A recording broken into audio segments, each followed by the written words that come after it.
Another post-war reaction is going to be something called the Red Scare, or at least we're going to call it the first Red Scare. Now, the background of it is complicated, so we're going to simplify it. In 1917, Russia has a very ugly revolution that completely overthrows the ruling family of Russia and institutes communism. And of course, when Russia goes radical or red, they're going to announce they're going to revolutionize the world, a worldwide communistic revolution. We're going to go into a panic about the Reds, and we're in a Red Scare all the way until the 1990s when the Cold War ends, right? It really just varies in intensity. Now, why would we go into a Red Scare? Do you suppose that there are a lot of Reds in the country?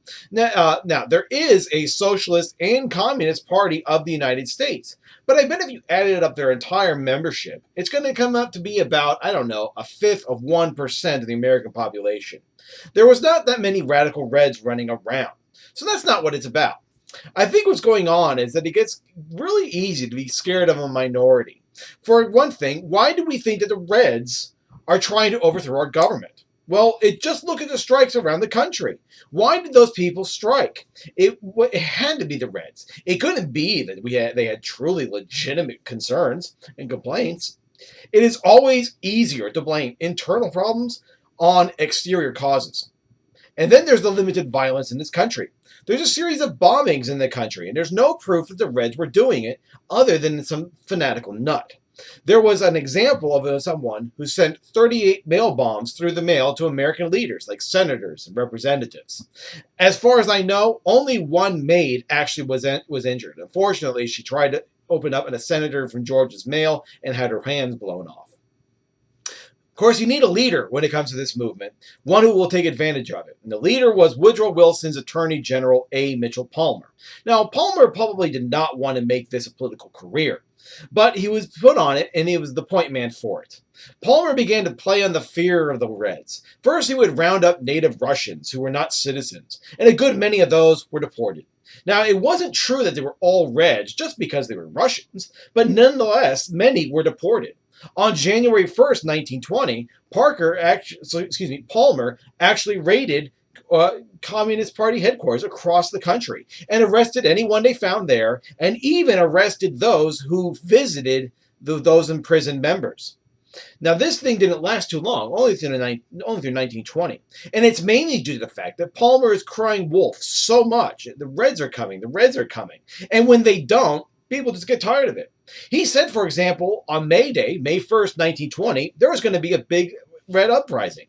It came, it went, and nothing happened. It's kind of like the Mayan apocalypse of 2012.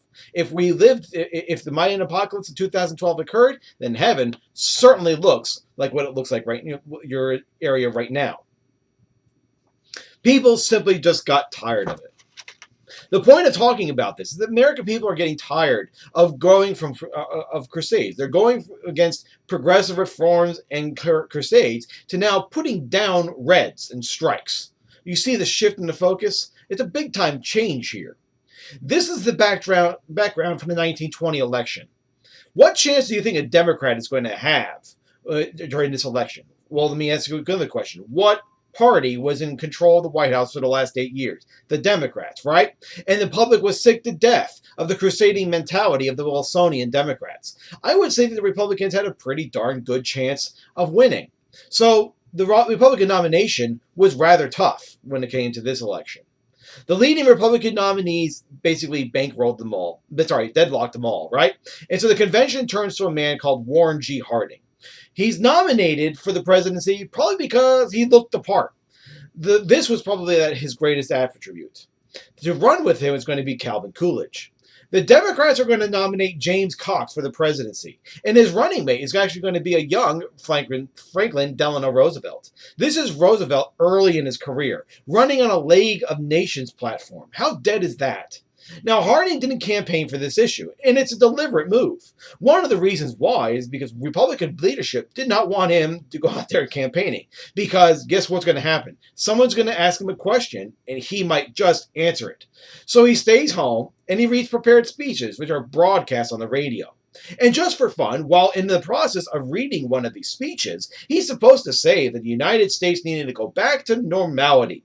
Now, normality back then was a word, but Harding instead said normalcy, which then was not a word. But it really doesn't matter. It fit the times. People wanted to go back to this normalcy. So it's a perfect slogan. By election day, the odds of the Republican winning were like 10 to 1.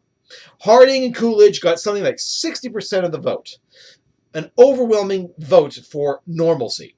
Now, this turned out to be something of a tragic thing because Harding was a nice guy, like an Ohio version of a good old boy, but he's in way past his level of competency in the presidency.